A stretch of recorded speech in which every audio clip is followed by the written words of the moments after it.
I drowned. And then I was out of my body and in this absolute darkness. And then I saw this speck of light. I started feeling these waves of love. I felt almost like a warm embrace. The light again, it spoke one more time. It said, "You must return. You have a purpose." And the word purpose just resonated.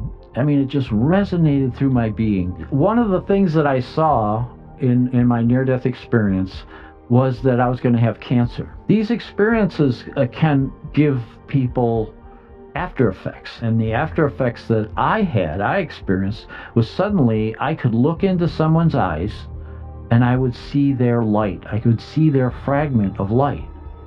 And then I also started seeing auras. And then the third thing that really freaked me out was suddenly I would get these knowings. But I like to say, dying is hard, but coming back to life is even harder.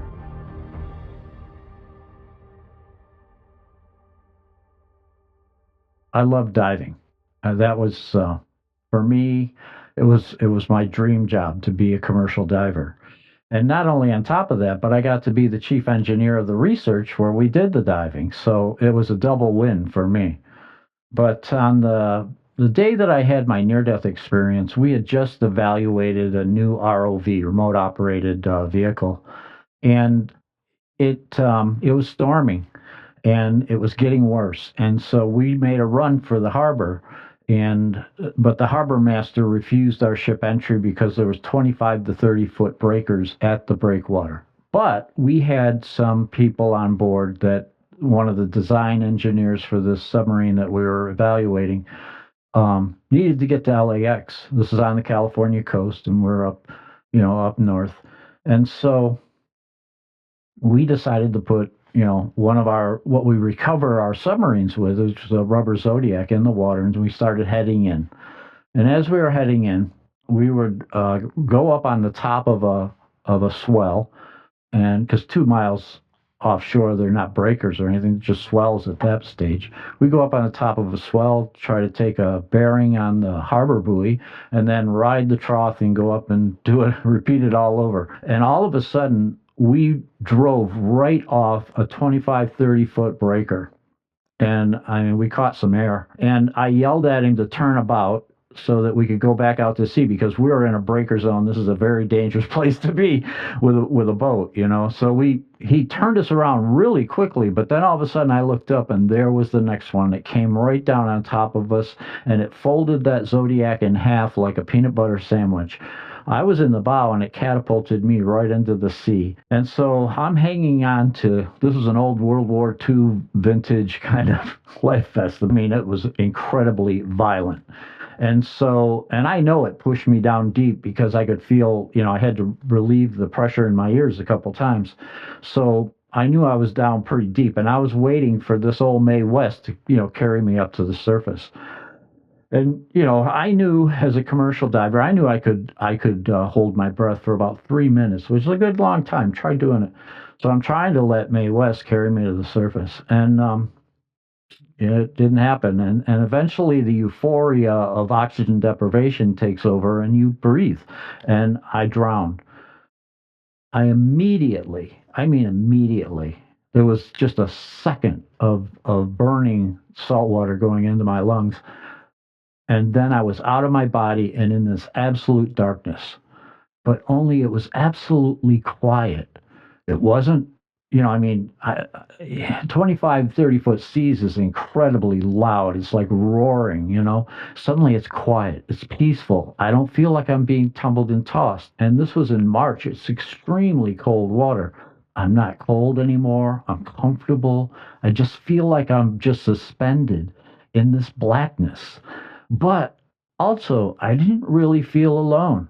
I felt like there was a presence. It's very hard to describe, but it felt like, that everything is involved in this blackness, this darkness. And so, like many people that go in, a lot of times they call this the void. Many people that experience the void a lot of times is frightening. It can be a scary place if suddenly you're in this absolute darkness, totally suspended, right?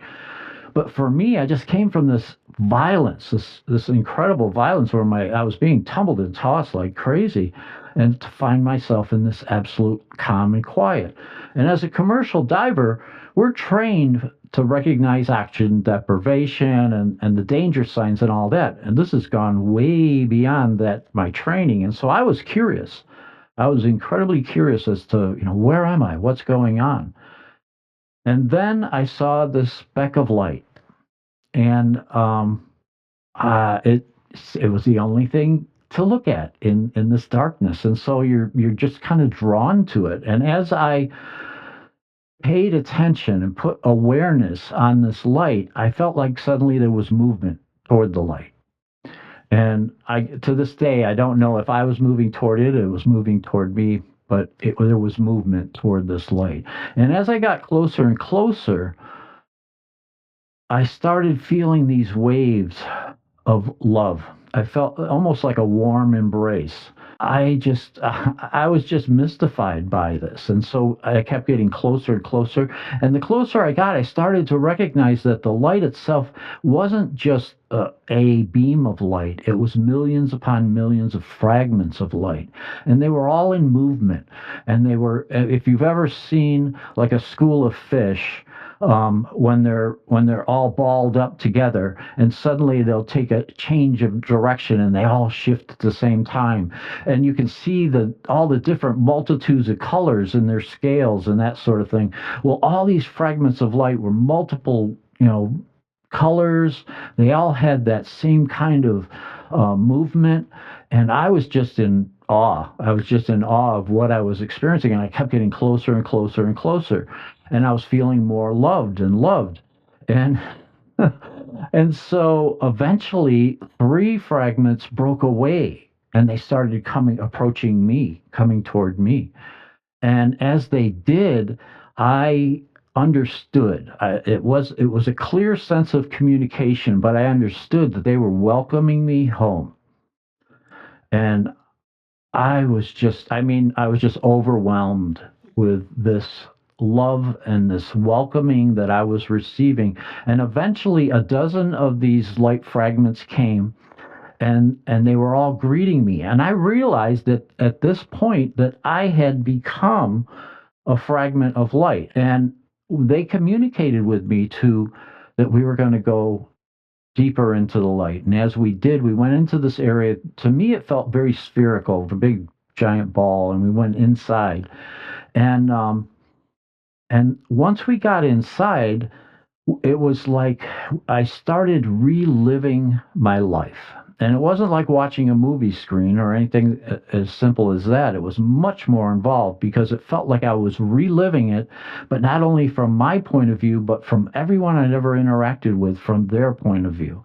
And so um, that was mind blowing, to say the least. And so again, I was in absolute awe.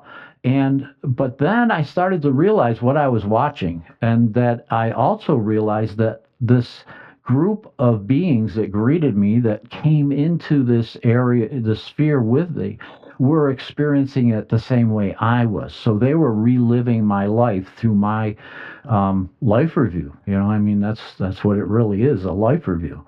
And um, and so I was like, I was a little, because I was a brash young man.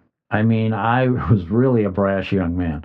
Um, I really didn't care about other people's points of view. I was very self-involved, and so we started experiencing, because this is more experiencing, because it's not just my point of view, but it's like my consciousness fragmented into these multiple streams, and I'm experiencing it from whoever I've interacted with, their point of view.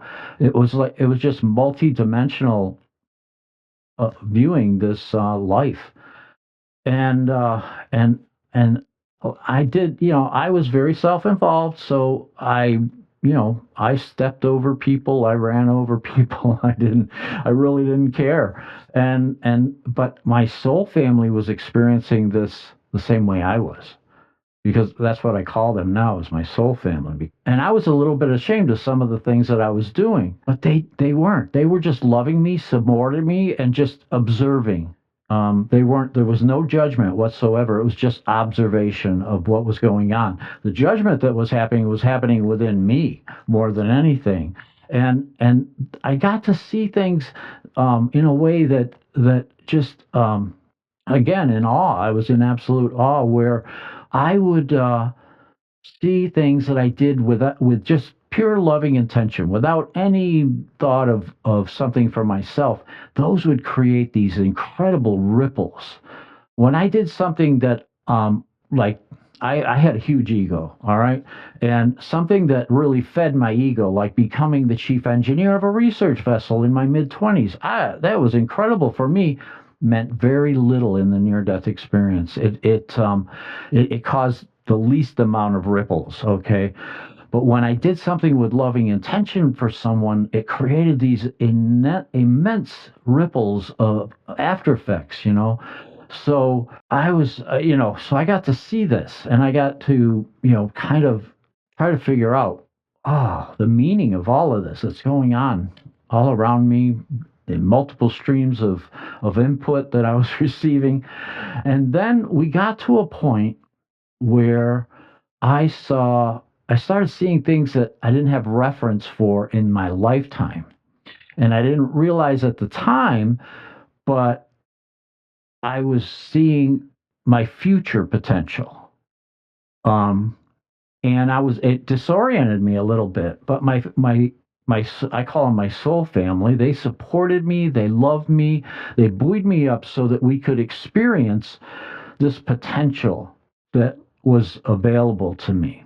And it was like looking down a corridor where everything in front of you was crystal clear, just like the life review was everything, and everything that I re-experienced in my life was absolutely clear. Once we got into future potential life, um, it was it was just the very central path seemed clear. But on the periphery, you could see there was other aspects that and it felt like, if I wanted to, I could go this way or I could go that way, you know. But it felt like I was always drawn to this crystal clear central path. And so as we proceeded down, I got to see and experience, because it's more than seeing, it was experiencing this potential future.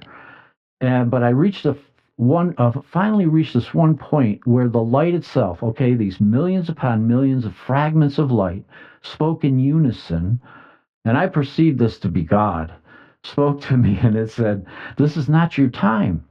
You must return." And I said, "No way." So I was arguing with what I perceived as God. I said, "No, I've got a family that loves me like I've never been loved before, because my family on earth was, pretty dysfunctional. And so I'm feeling loved like I've never felt before. I don't want to go back to that body. That body is just broken for me." And so the light again, it spoke one more time. It said, "You must return. You have a purpose." And it was with this parental voice that was just so loving. And the word purpose just resonated. I mean, it just resonated through my being. And with that, and because we're in this light, okay, where we have this ability to, it's like we're connected to all the souls that ever were and all the souls that ever will be. So you have this expansive consciousness that's available to you. And that word purpose just resonated through my body, and I understood it. And it was simple, it was efficient, and the only option was to just come to acceptance that, yes, this is what really needs to happen. And with that, I found myself outside my body, and it's still in the breaker zone. There's an area in the wave cycles that you can get caught up and just keep spinning and spinning. And so my body is caught up in this like vortex underwater deep. And but I'm standing outside my body, and the three original light beings that greeted me were with me, and we're watching my body. And some of the wreckage from the zodiac, and specifically the bow line, had come in close proximity to my body, and it started to wrap itself around my arm, and all of a sudden another set of waves hit, and when they did, there was some air left in one of the pontoons of the zodiac. The zodiac popped up popped up, and when it did, it cinched that line around my arm, and it pulled my body up. And when it did, I got tangled up in the wreckage of this zodiac and what was left of it, you know.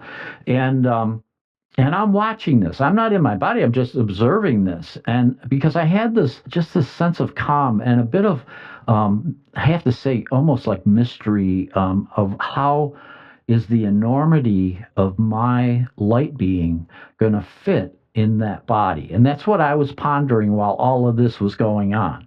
And a another set of waves came and they started pounding my body up against the wreckage. And when it did, it pushed some of that salt water out of my lungs. And at that moment, that's when my soul family gave me a gentle push, and I felt this vibration as I came back into my body and came back into physical awareness, which is, but still felt like I was half here and half there. So I had a little bit of that expansive awareness, but it was like evaporating, you know? It messed with my mind for a long time because to be in the right place, to be pushed up against that wreckage in order for it to push some of that salt water out so that I could be resuscitated by the ocean and by being pounded up against this wreckage. Yeah, that's not common. That really messed with my mind for a long time because I was like, okay, then that means there's and I knew there was a purpose because I saw that. So this miraculous resuscitation had purpose behind it. And so I'm in my body, I'm on the surface, but I'm having trouble, staying on the surface because, and I'm coughing up, salt water, and I'm just thinking purpose, what this purpose. And it was like it was evaporating. It was like sand through my fingers. I couldn't hang on to it. It was, and so, and I started to hear my mates that were in the Zodiac with me when we had this accident. They had stayed on station, and one of them had held onto a flashlight. How he held onto a flashlight, I'll never know. But he was, they were sweeping, the ocean when it would go between waves into a trough. They would, sweep it to see if they could find me. They were looking for me, and so those guys, those are my heroes because they stayed on station in a very dangerous zone. Okay, and they found me, and I was trying to yell back because they were yelling for me and stuff like that, and I was trying to yell back, but you can't after you've swallowed all that salt water and everything. And so I squeaked and squawked, and eventually they found me and they swam over, and then we all had a mile to swim in. But I kept going under. I kept going under, but I still had this awareness, a greater awareness than I normally have in my physical life, that there was something wrong with the life vest that I was wearing. And so I popped it open and I looked at it. This is nighttime. You got to realize this is nighttime. It's very dark. You got huge waves crashing. Everything you do is hard. But I looked at it and there was fiber lining just all over the place. And so what happened was the life vest failed basically, and it became saturated with salt water, and it was actually what was pulling me, keeping me from staying on the surface. So I ditched the life vest and I could stay up and hang on to what was left of the Zodiac because it was a float. And all of us gathered around, which is the smart thing to do in a water emergency, is to rally together to support each other, and we all swam that last mile in together. But I like to say, dying is hard, but coming back to life is even harder because that reality on the other side was hyper real. It was incredibly, yeah, it was incredibly real. But, and then this life feels more dreamlike to me. Ever since, it's just, it's always felt a little more dreamlike than that reality. That reality was so incredibly, detailed. And we have that extra ability. Our consciousness is so much greater than what we have available here. And so you feel dense. It feels dense to come back. Um, but once we came back, my mates, they they popped my shoulder back in and my thumb, which got dislocated when that line pulled me up. Then we had to find our way home, home and stuff like that. But it was a really rough night, really rough night.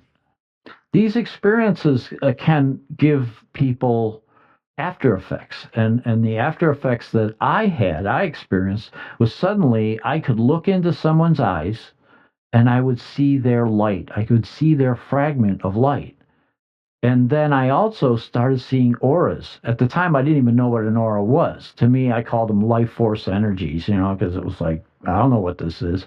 And it wasn't something that I'd ever read about or experienced. And I was pretty science-based individual. And then the third thing that really freaked me out was suddenly I would get these knowings. I don't know how to express it any better than I would just know things. And it wasn't something that I'd studied in school. It wasn't something that I'd learned in training. It wasn't something I experienced in life. So, where did this knowledge come from? It was kind of like these little downloads. They started out as just little whispers of downloads, and then they started getting more intense and more detailed. But it freaked me out, and I wanted my old life back. I didn't know what this was. I didn't know what to do with it. I'd never heard of anything like this. So I felt really isolated because I tried to share it with my first wife, the wife that I had during that time, and she freaked out. And so I felt like I couldn't share it with her. And death, when we did underwater research, it was very dangerous work back in the 80s. And so to talk about that I had died was kind of a taboo subject as far as my reasoning was. And so I didn't feel like I could share it with my mates. I couldn't share it with my wife. So I just self-isolated. Um, and I just tried to take what I could accept from this experience. The things that I could accept was I was in my mid 20s, so um, to have this life review where you're feeling all this love, and but you get to see who you really are. You get to see all these interactions and the good, the bad, the ugly. You get to see it all. And so I realized um, I could be I could be a better person. And so acceptance. I called it acceptance, that I could accept this is who I am and I can be better because of some of what I saw I didn't like. And so the other thing was I also saw that I wasn't a very tolerant person. And so I saw that, a lot of times people are going to cross our paths in life and and we're not going to agree with their choices and a lot of times, we react with ego, we react with a lot of different things. And so, but I saw that, their life choices are their own. I don't, I could be tolerant that they're their choices. They're not mine. They're their choices. So, and the situations that we find ourselves in life, many times, we're not happy with where we are with our lot in life, right? Well, we could be tolerant that we can make change. We can move forward and we can make change, and we can be tolerant of those that cross our paths because it's their life choices. And so acceptance of myself and where I am, tolerance of others, that was huge for me because remember, I was a self-involved kind of guy that if you crossed my path and you weren't going in the same direction, I'd either go around you or through you one way or the other. So to have suddenly acceptance of myself and tolerance of others was a huge shift. And the third thing that I took from this experience was because I was an engineer, I saw things pretty black and white, and suddenly I saw that there's a truth that resides within us. That's our personal truth. And so it's not just the factual truth, because as an engineer, that's what I dealt with was factual truths, hard and fast, hard and cold, facts and things like that. But there's also a truth that resonates within our heart, and we feel it in our heart a lot of times. And I call that personal truth. And so those three things, acceptance, tolerance, and truth, kind of became my mantra. The rest of it, talking to what I perceived as God, a soul family, life review, but all of that I tried to box up and put away. I tried to, because I wanted to get on with my life because I didn't feel like I had anybody to share it with, and I didn't want to, and I also felt like I was going nuts. So you got to deal with it somehow. And so that was my way of dealing with it, was to try to forget about it, but I could accept those three things because it stays with you. That's the problem with, it's not really a problem, but what happens after these experiences, they stay with you. It's like a part of your everyday now. And 11 years later, I had a second experience. Yeah, I was meditating and I was told to return to the light. I relived the entire experience. Only this time, I had lived 11 years beyond the initial near death experience. And in those 11 years, I got to, in the life review, I got to see how much I had really changed. And so after that second experience, they call it a near-death like experience. That, if you got to put it in a category, that's what they call it. What I learned from that was I had to accept the entire experience. I couldn't just cherry pick acceptance, tolerance, and truth. I just couldn't cherry pick. I had to really, honor the entire experience and start to bring it into my reality. One of the things that I saw in my near-death experience when I was looking down that corridor of my future life was that I was going to have cancer. Well, in my 40s, so a few years went by, and I'd had that second experience, and then I'd also had a number of small experiences that helped me to really integrate these spiritual experiences. But I always knew that I was going to have cancer at some point because I saw it in the life review. But I thought it was going to happen, like in my doties, maybe 80s, 90s, something like that, Um, but all of a sudden in my 40s, I'm sitting at my desk. I quit my life at sea. I started working as a manager in dialysis at a hospital, and I'm sitting at my office, and suddenly my back felt like it exploded. I mean, I was just viewing everything through this red haze of pain. I mean, and so fortunately, here I am working as a manager in a hospital. So I told my director, I went into her office because I was supposed to have a meeting with her. I said, I'm going to go to the ED. I'm in a lot of pain. And so I went to the emergency department. I presented myself. They did X-rays. They did a whole bunch of stuff. They did a bunch of tests, and I'm in a emergency room, and the nurse comes in.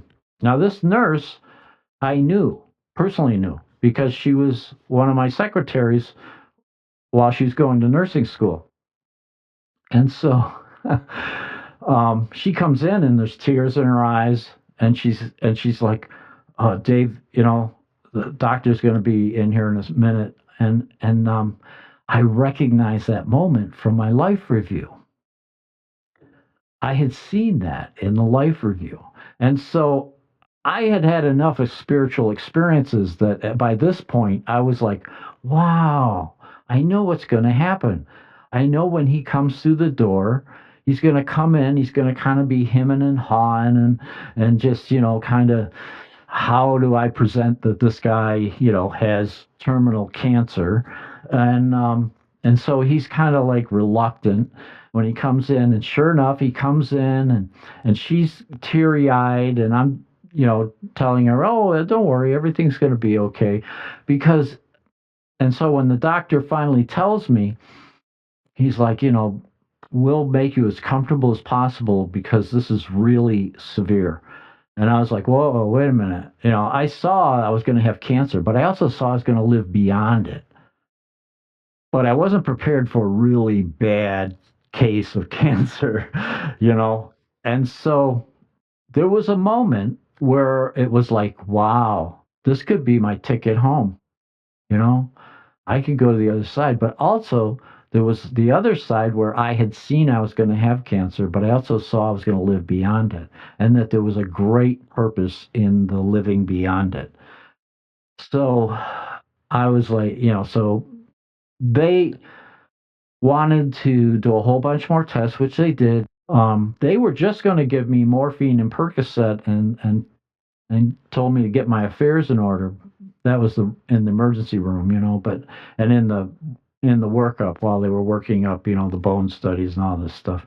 But anyway, I because they found I had lesions not only in my lungs, but it had metastasized into my spine, ate away 2.5 bones of my thoracic, and my spine had collapsed because the tumor could no longer support the weight of my spine. And they found lesions in my hip, my brain, and my kidneys. So it was stage 4. It was rapidly expanding, and they didn't feel there was much use in treating it. But I disagreed. Because if I can say no to God, I can say no to these doctors. That's no sweat.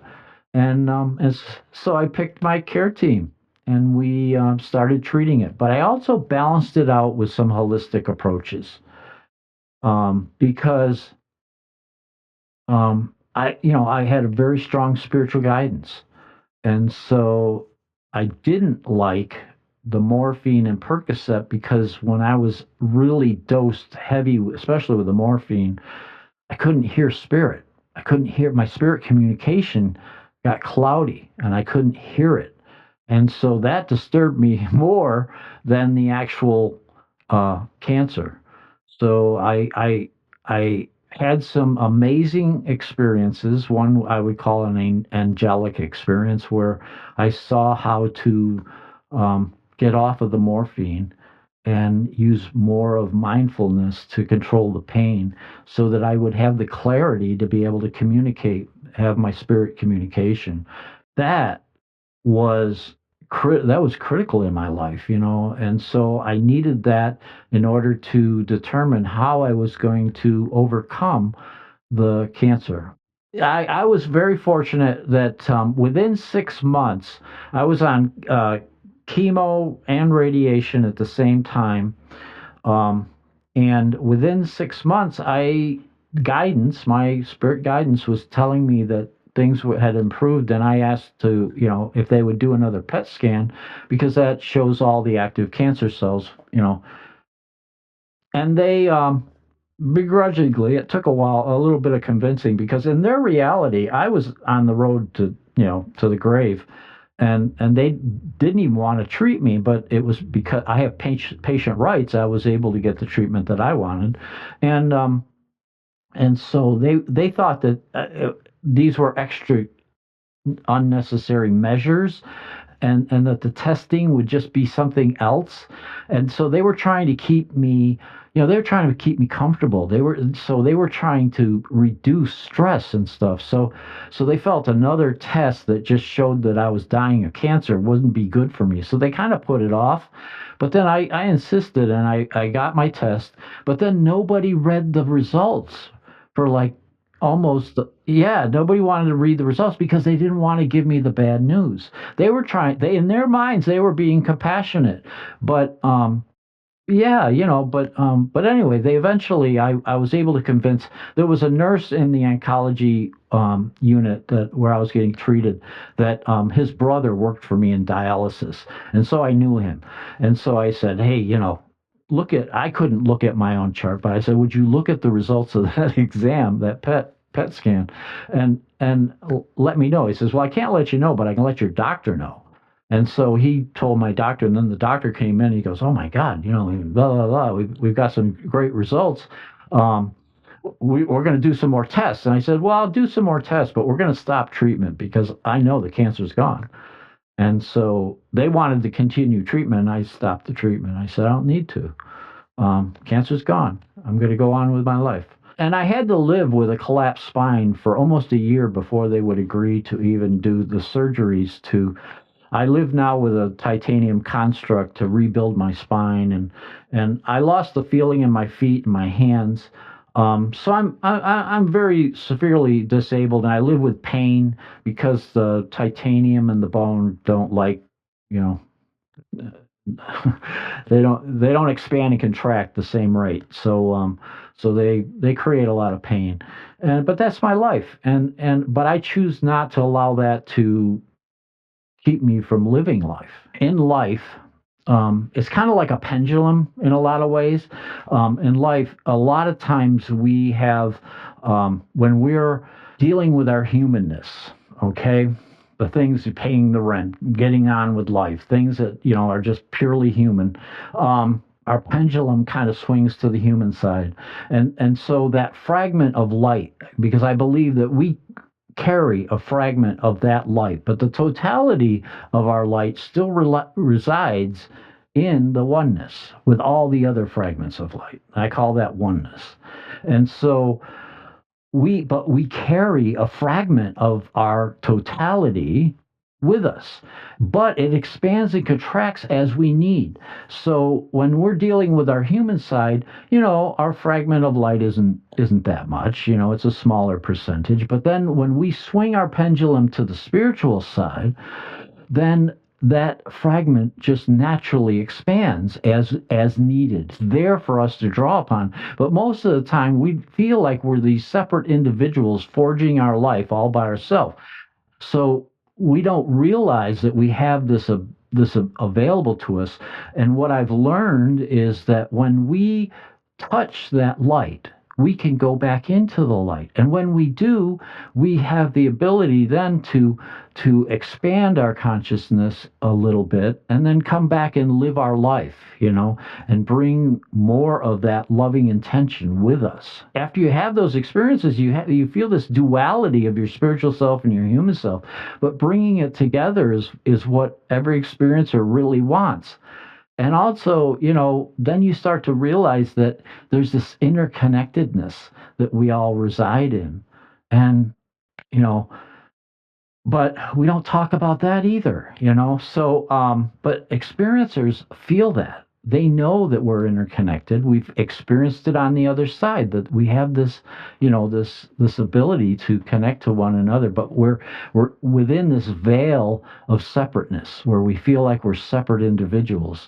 But meanwhile, we're constantly sharing energy. You and I are sharing energy right now while we're talking. You know, I'm sharing a little bit, a fragment of my light experience with you, and you're experiencing it in your way. You know, and so we exchange this all the time, this interconnectedness that we all have. But we don't talk about it. It's not part of our everyday understanding or the way that we try to live our life.